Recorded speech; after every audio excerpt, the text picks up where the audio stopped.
I'd like to acknowledge that this episode of the Teach New South Wales podcast was recorded on the homelands of the Darug people. I'd like to pay respect to elders past and present and extend that respect to all Aboriginal and Torres Strait Islander peoples listening today. Welcome to the Teach New South Wales podcast, a podcast by teachers for teachers.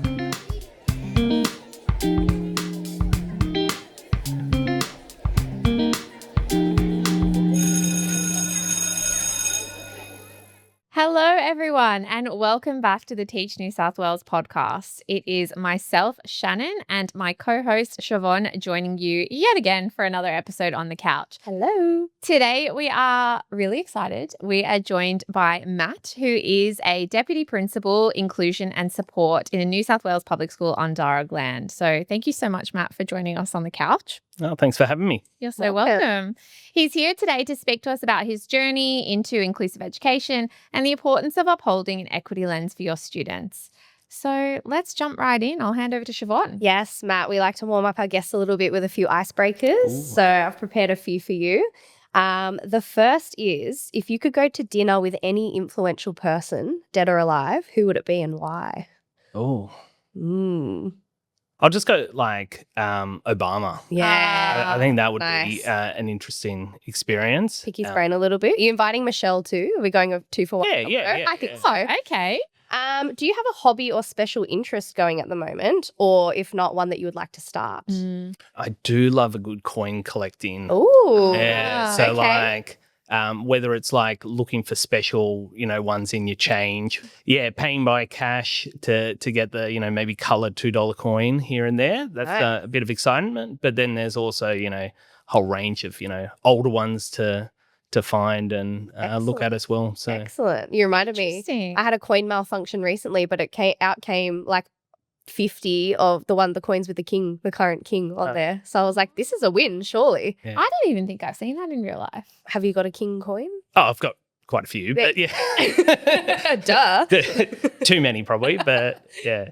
Very cool hobby. I don't know if I was expecting that. So Yeah. I like that. I really like that question. You never know what people are going to come out with. I love it.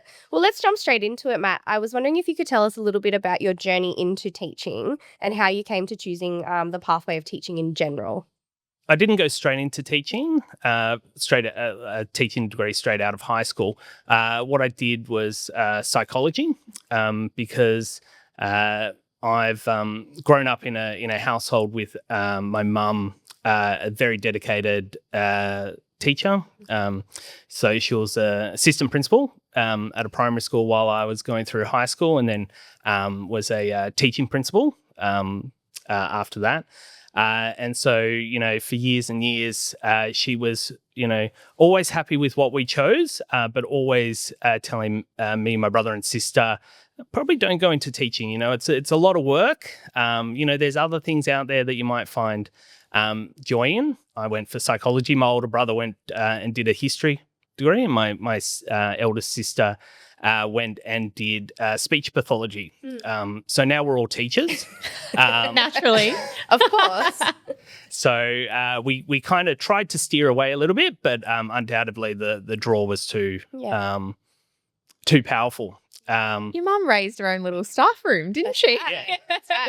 It's funny because those degrees or even careers in themselves lend themselves so nicely to teaching. Don't they? absolutely. Yeah. That's a good point. Yeah, I definitely enjoyed doing psychology. I didn't feel that I wanted to go and become a psychologist. I felt that I wanted to be more hands-on straight away. Yeah. So, during university, I did explore a few different things. Like I did lifeline phone counselling. I did worked as a school learning support officer. Excellent.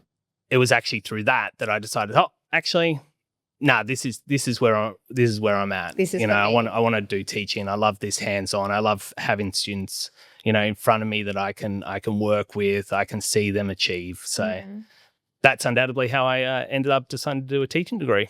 I think it's funny how little I took for granted, like finding my pathway through part-time jobs almost. Like I was similar in the sense I worked at like a before and after school care, and I was like, this is it. This is what I want to do. Like I want to work with students and help them learn. So you find your pathways in mysterious ways sometimes.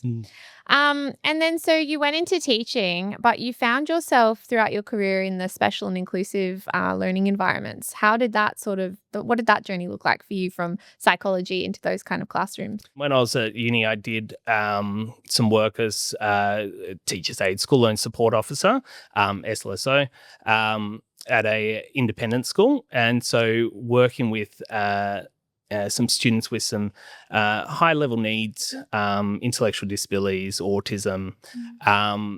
And I really discovered that, actually I get a lot of joy out of seeing the success for my students. And it was from that I thought, hey, I'm going to make that next step, become a teacher, and this is the area that I want to be in. And I want to help these students who haven't had the spotlight on their needs and how we can be best supporting them.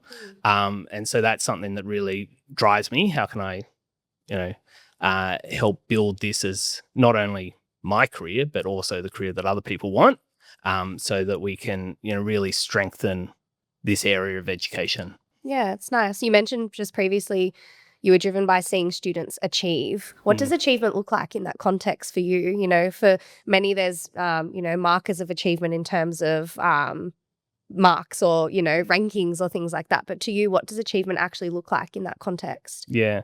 Achievement can be so many different things. Achievement can be a student, using language for the first time. Or it could be them using another alternate communication system for the first time to establish that communication with you, to ask for something, to request something, to, tell you something that they haven't been able to tell previously.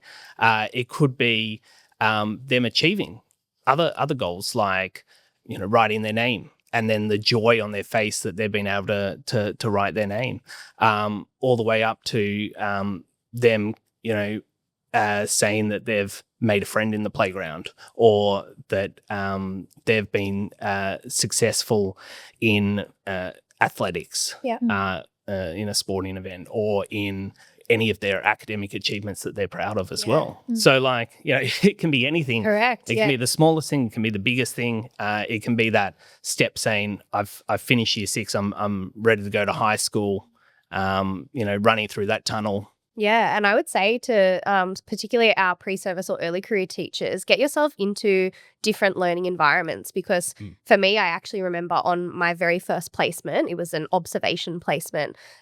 So I actually put my hand up and said I would love to go into, this was a mainstream school and they had a support unit there. I said I would love to just go into the support unit for the day and shadow the teachers in there. And the first thing I was just given a very brief overview of the students, and one student was pointed out to me as nonverbal. And so I didn't know much about, at this time, it was my very first year of university, how to interact with a student who, the teachers told me they're nonverbal, but had this point where they indicated to me that they needed to go to the toilet, and it was using, I think it was like the Pika symbols, or I can't remember the specific name, but they were pointing to different symbols and then showing it to me in multiple ways. And so to me, that was really heartwarming that I could get that interaction out of them, when potentially I came in thinking, oh, well, this was a barrier to me. So it wasn't until that moment that I knew that that would potentially be a pathway that I would like to explore throughout my career, or engage with special and inclusive education in that way too. So I think that people need to get out and try different learning environments, and your practicum placement's a good place to do that for sure, so that and that you're not walking into different environments in an unknown. Yeah. So I think that's really important. Yeah, 100%. And working at, so I've worked at schools for specific purposes, SSPs, and I've also worked in support classes in mainstream settings as well, and seen staff come in on their pracs and fall in love with it as well. Yeah. And so then that's what they end up moving into afterwards. They straight away, they're on our casual list afterwards, after their prac, and then before you know it, they've got a position there as well. Which is great to see. What do you think it is that, they're falling in love with, so to speak, in that learning environment? I think it can be different for lots of different people. Like, I've mentioned what I see, and it's those, little wins. Other people, every day can be different. That can be a draw card for people.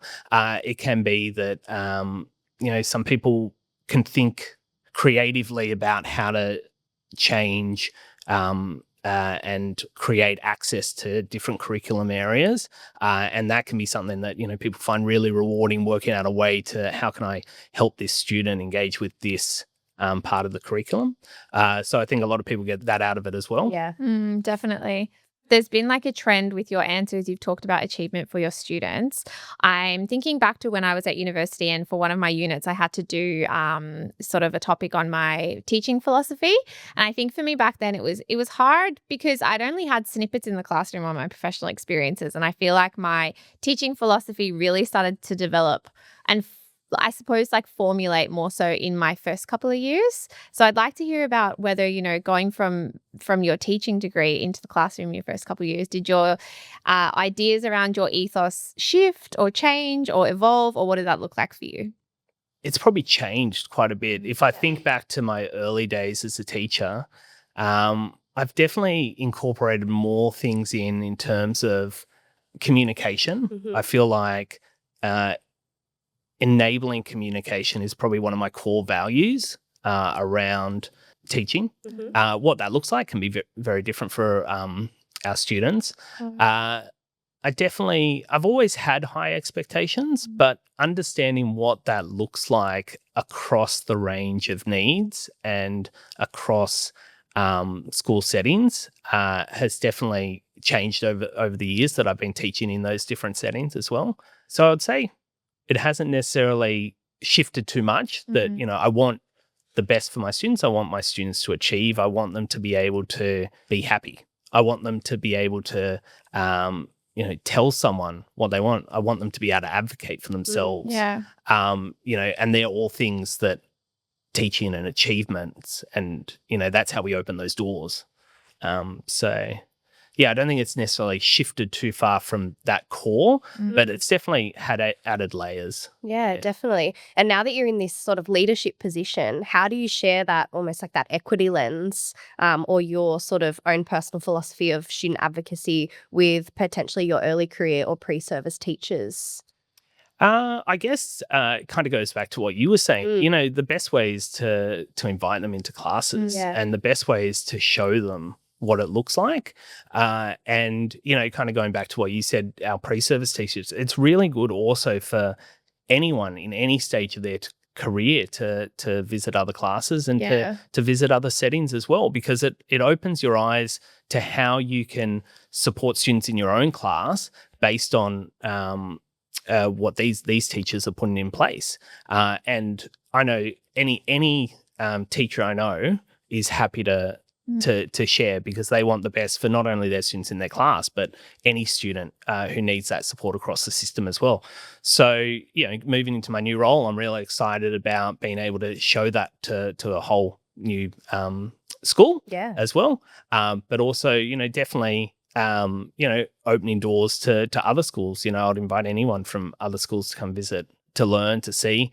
And also, when they're there, they might go, actually, I've been working with this student in my class and this works really well. Have you tried this before? Yeah, sharing. It's exciting. I was part of a very big like open doors sort of policy at our school. Not a physical policy, but it was just sort of like a well-known thing that if you had an interest in something that, you heard another teacher was doing, like it was very much supported for you on your release from face-to-face to go and observe that teacher, have a little chat like, hey, I heard you're doing this cool thing in your classroom. Would you mind if I came? I'm really looking to implement it with my students, but I'm feeling a bit nervous about getting it started, or I want to sort of see it in action first. And I think that for me as an early career teacher helped build me up a lot, because it's almost like we say always about our students, like they can't be what they can't see. And I almost feel like just because you're an adult and you're a professional, sometimes you need to see it done and want to know a little bit more. So I really like that sort of outlook on education. I think it's really important, particularly for our early career and pre-service teachers. I was thinking before you were saying, you're opening up your doors potentially to schools in your network for example. But I was wondering, perhaps if I was a teacher from rural New South Wales listening to this, is there some sort of forum that I could jump onto or an online space for that a lot of inclusive education teachers are using? Is there something like that exists for you that you're aware of? There is the teams, Statewide staff room, that people can join. There's also lots of informal ones. Facebook groups exist, and then a lot of networks create their own little supports as well, because it's one of those jobs where the diversity that we're supporting can be so varied that there's no point us reinventing the wheel each time, and it would be impossible for us to do that. The workload would be through the roof. So having people that you can draw on, people that you can talk to as well. Also, there's the for our school leaders and principals, SEPLA as well, who do a conference every year as well. And then also they've got that kind of, phone a friend attitude as well. You can shoot off an email and it goes to the whole network. And anyone who has some advice can chime in. Yeah. So if you had an early career teacher, what sort of advice would you give them about reaching out for that support? Because I think it can be daunting at times. So who's the best person to go to within your school community? Yeah, if your school has support classes, any of those teachers would be happy to have a chat. Your learn and support teacher would also be happy to have a chat as well, and they can usually link you up with our team around the school supports as well. So yeah, there's plenty of options, and you just need to ask. People are there willing to help, but they don't know that you want the help until you put up your hand and you ask for it. Yeah, excellent. Talk to me a little bit about using those supports within your school. How do you, in your experience, collaborate with your learning and support teachers, your SLSOs, to create a classroom environment that's, conducive to learning, progress, achievement?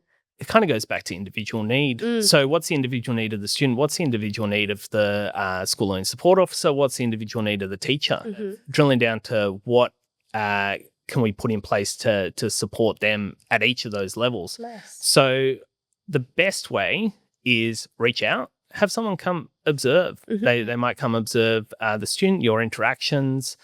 They might look at, providing some, one-on-one support for the school learning support officer of how to support that student in the class, how to support the other students in the class as well. It's not a matter of just kind of saying here's something that you can use. It's much better to go in and model, here's the visual schedule, here's how we're going to use it that's going to support this student. Here's, the communication system, here's how, they use it, here's what it means when they do this, here's what it means when they do that. And actually being side on side, shoulder to shoulder, they're supporting them, because then they can ask the questions, they can see it in action, then they can put it in practice. It's the same as what we do with our students. Absolutely. We know that's going to be most effective. And that's the power of that collaboration as well. If you have like a seamless sort of routine and open forum with your treasure, I call them, your SLSO in your classroom, that in turn is going to, the support tenfold for the student, because they're going to have not only their classroom teacher on their side in their corner supporting them in ways that works for them, but you have your student learning and support officer as well on the same page. So it's a very powerful thing to have that beautiful cohesive collaboration in the classroom. They're a second set of eyes. We say we have eyes in the back of our head, but really we do, Matt. Oh, sorry. Let's keep that narrative up. But having that second set of eyes is, so worthwhile in the class as well, because that can really support you to see what you're doing and what's working in your practice as well. I think, going back as well for our early career teachers, not being afraid to put up your hand and say, I don't have the answer. Because I think sometimes we're not. That's the thing. Yeah. Sure. But I think sometimes, they feel that, I've done my degree, I should be, on top of all of this, but no one's on top of everything because there's so much diversity in our schools, and it's really is only by sharing and having advice from others that we are able to. And often a problem or a challenge is best tackled with more people around you to support you. Oh my goodness, yes. Never feel you have to tackle something alone or go on in silence because you be in fear that, I think I probably should know this. Like, it's way better just to ask and gain that support from the beginning so that you're confident going forward and can then share that learning with others too. Yeah, and odds are the teacher next door has been through something similar or can support you and has tried something that you need support with. So ask the question, definitely. Yeah. You're talking about skill sets before, each teacher has a different skill set, each student learning support officer has a different skill set. Potentially for those who are considering a career in special and inclusive education, what kind of skill set do you feel that a great inclusive educator needs to bring to the classroom? It can be so varied, but like it really goes back to the core of, caring and, definitely patience can be, a virtue that you need to bring along with you as well at times. But really having a caring nature and wanting to see your students achieve is really the bare bones of it. Because if you bring that with you, then really anything else you can learn, any strategy you can pick up, you can be supported to. But if you're not coming with that caring nature and that belief that all students can succeed, what that looks like might be varied, but all students have the ability to succeed, and we're there to support them to succeed to the best of their ability as well. Because every journey into teaching, you have a choice. First of all, you choose teaching as a career, but then you can choose whether to specialize in secondary, primary. If you're choosing secondary, okay, which subjects am I specializing in? I suppose what would be your message to those about, why choose education in the inclusive education space? Why choose that as your career path? I would say it's the most rewarding. So definitely, come join us. And I would definitely say it can be challenging, but it's also one of the most fun areas as well. Being part of the success for our students, there's no greater reward. Yeah. So. I can see when you were just speaking about obviously you're reflecting on your own role and the impact you've had. Is there a fond moment or something that's stuck with you throughout your career that you're like, this is why I do what I do? And I'm aware that that's a huge question. But is there a small snippet of something that you've been like, this is it, I'm in the right place doing the right thing? It definitely goes back to some of those initial communication moments that I've had with students where it's been one of the first times that they've been able to make a connection successfully. Breakthrough almost. Yeah, it's a breakthrough. And, they're the sort of ones that, that you hold on to because they're really special. Knowing that you've started to give this student the first steps for them to be able to have a voice. And once they have their voice, then they can, work towards advocating for themselves as well. When I say voice doesn't necessarily need to be verbal as well. Yes. Voice in whichever, communication system they're using. That's definitely, what I hold on to. There's also those lovely moments where, students hand you that written card at the end of the year where you're like, your handwriting was not this, last year. Yeah. I can see the achievement, but I can also see that you're thanking me. That's right. So you acknowledge that you've had an achievement as well. So they're special as well. I definitely have way too many in a filing cabinet at home. Oh, I know. That you're I can't throw it away. I know. I got the advice actually in my very first year of teaching from my deputy at the time. And she said to me, you will get lots of memorabilia across your years. Take a photo of it and email it to yourself and make yourself a little folder. And when you're having a more challenging day or a day that, I'm just not feeling great today, need a little reminder. Just need a little reminder of why I do what I do. And that's what I did. And I honestly fondly look back at the folder sometimes. And I've even kept like, if I had someone come in for an observation or something, like I've filed what they've written, and there's just little things that you can reflect on. And I think they're really nice. And I'm really glad that I did that early on in my career. So good tip. Yeah, for me, it's actually running into my students out in the wild, so to speak, out. Oh my goodness, at the supermarket. That's right. Yeah. I think to me, and asking them how they're going or reflecting on, where they've been, what's been happening, to me is really rewarding. We were at the Game Changer Challenge, and one of my ex-students was a Game Changer Challenge judge for I can't quite remember the organization, but, like a social justice organization. And I said, how did you end up here? And great to see you back in this space. And, she said to me, oh, yeah, Year 10 English, Othello, that particular moment that you had sparked a memory in my mind. So it's really nice to hear from them and see how they're going, and the impact that you can make even after the school journey is really important too. Have you experienced similar? I've had parents, shoot me an email a few years later, with, their child graduating, high school, or, something that they've achieved. Like one of my students went on to be, quite good at tennis. Nice. I didn't teach him. I'm terrible at tennis.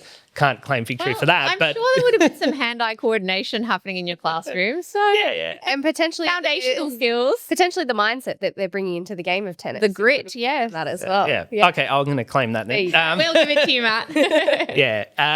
But seeing photos of him winning, different little championship things that he's gone for and stuff, that's amazing. Something that sticks with you as well. So we're talking earlier about communication and how it's one of your strong points. How do you use communication as a way of building relationships with people within the school community, whether it be students, staff, or parents and caregivers? It can be as simple as just asking how their day is going, asking what they're playing with, what are they into at the moment, and, get to know the different names of, the latest Pokemon or latest basketball team, basketball player. Yeah, any of that, so that you can relate a little bit. But having those conversations, and also just like not having a motive around it, but just kind of seeing where the conversation goes. Bringing curiosity into your conversations. With the idea of, I just want to get to know you. Yeah. And so the more information I know about you, the more that I can bring that into the classroom, the more that's going to make you feel heard as well. And so that's going to build the relationship. That's going to help with our future communications later on as well. So spend a little bit of your break time when you walk into the staff room, just stop by, have a 1 minute chat with the student in the playground in a different setting to your classroom. That really helps build it. When we talk about parents, there's such variance. I've worked in very diverse areas, so lots of families who come from backgrounds other than English as well. Lots of different histories with education. And some of them might not necessarily be positive from back in their schooling. So taking that same philosophy, I want to know about you. I want to get to know you. I'm not just going to focus on talking about your child here at school. I want to know about your story as well. So that's going to give me a fuller picture, so I understand how I can shape my communication better to support you, and also understand when you're, telling me this, what does that actually mean based on background as well. And for a lot of our families, they come to meetings and they feel uncomfortable, so having a chat, making them feel comfortable. We're not going to get straight onto the, what are your goals? What have you come up with? Breaking down those walls and giving the time to do that. Well, how do you actually kick those conversations off? Because for many people, they may not have had a conversation with parents before, so that could be quite daunting for them. How are you sort of breaking that wall down? Yeah. So usually I ask, how was the weekend? How's, this student been at home? What's been happening? Got anything coming up in the future? Got any holidays? Got any big plans? Are they doing any sport? Outside of school? Those sort of questions that gets them talking about what's happening for them in their world. Not we're just focusing here on this this meeting being about getting through these goals or getting to this issue that we need to talk about. And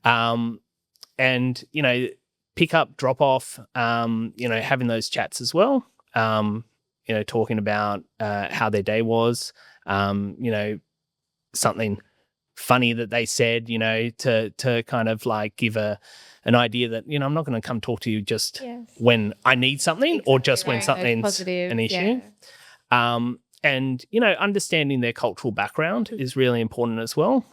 So, drawing on that network as well. I've been lucky enough in the schools that I've worked at to have lots of staff who come from the similar background. Yeah. So asking them questions about how can I best relate to these parents? What should I be saying? How can I have these conversations? Again, reaching out to the teachers around you is going to help. Not getting upset and not taking things personally when our parents are advocating, because we want them to advocate. We want them to be strong advocates.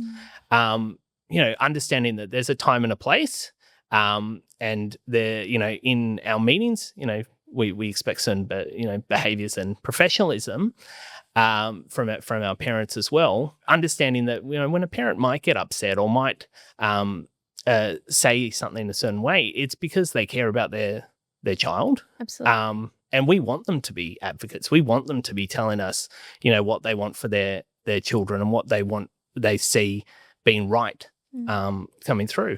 And it's about working through that, seeing what the underlying issue is, and then being, how can I support that in the school context? I mean, it's what we try to bring out in our students for them to be able to advocate for themselves and finding that nice balance. I like how you talked about opening the meeting with, just sort of like, how are you today, or how's your weekend going? I also was given very similar advice for my very first parent-teacher interviews as a graduate teacher. And something I sort of took all the way through for all of my meetings was just like, is there anything you want to talk about first and foremost? Because I've got all my stats, statistics, all my observational, anecdotal notes. But like, if there's something you want to talk about, let's lead with that. And I found that really helped the parents sort of build that relationship with me as well, because they would get off their chest whatever they needed to or whatever they wanted to talk to me about. And then we'd be able to go into like what I had seen or observed or updates on how they were going. I've received similar advice from mentors and actually observed, in the staff room, whether it's just 1 minute before the bell goes or, 5 minutes after the end of the day. Sometimes it's best to not have your first point of communication with a parent be something that's negative. So engaging in a positive conversation or flicking off a positive email or sending a positive letter home. There's, ones that can be generated quite easily via Central, for example. Let that be your first point of communication, because the next time that you speak with them, if it has to, start with something that's not so great that's happening, at least you've got that positive connection and rapport built with them first and foremost. Another thing that you were mentioning before about working in diverse school communities, I also started putting different holiday celebrations that I don't necessarily celebrate but my students would into my calendar, so that I'm aware, Eid, Diwali, Lunar New Year, so that I can share in those celebrations or wish those students well for that time. It gives me a better understanding of that community and culture and sort of builds that trust and respect, mutual respect. And leading up to it, then you've got it in your calendar and it's coming up. You say, come on, tell me what's happening. Well, how are you celebrating? Yeah. And you just see their little faces light up. And they're just they feel so seen that you've sort of taken that initiative to really get to know them and know what's going on in their world. So it's good advice. Yeah, definitely. I wanted to touch on, you've mentioned the equity lens and the importance of that for your students, and you've talked about advocacy and achievement. How does bringing to the forefront the importance of equity look like for you in a leadership role in your school? It's one of the more important things that we can do, to be teachers who promote a society that values diversity and a society that wants to see the best for everyone. And that's what equity is. We're giving a varied amount of support to support everyone to achieve. Yeah. And when we talk about our new career teachers coming into education, we know education is the profession that creates every other profession. That's right.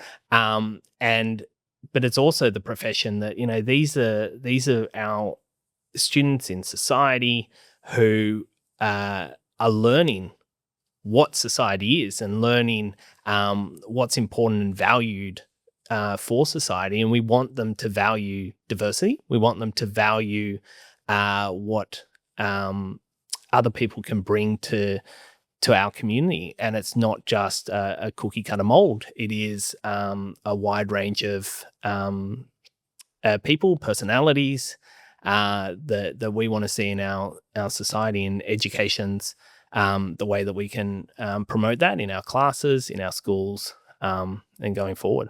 Yeah, I love that. And I think it's a huge part of our New South Wales public school system as well. Like, doesn't matter where you came from, doesn't matter your socioeconomic background, cultural background, anything like that. You have opportunities, and that's the way it should be. All of our students should have access to that. There's that amazing graphic on the front end. It's lots of heads peering over a fence. Oh my gosh, yes. And on the back end, it's the fact that they have different sized ladders underneath them to get them onto that same playing field.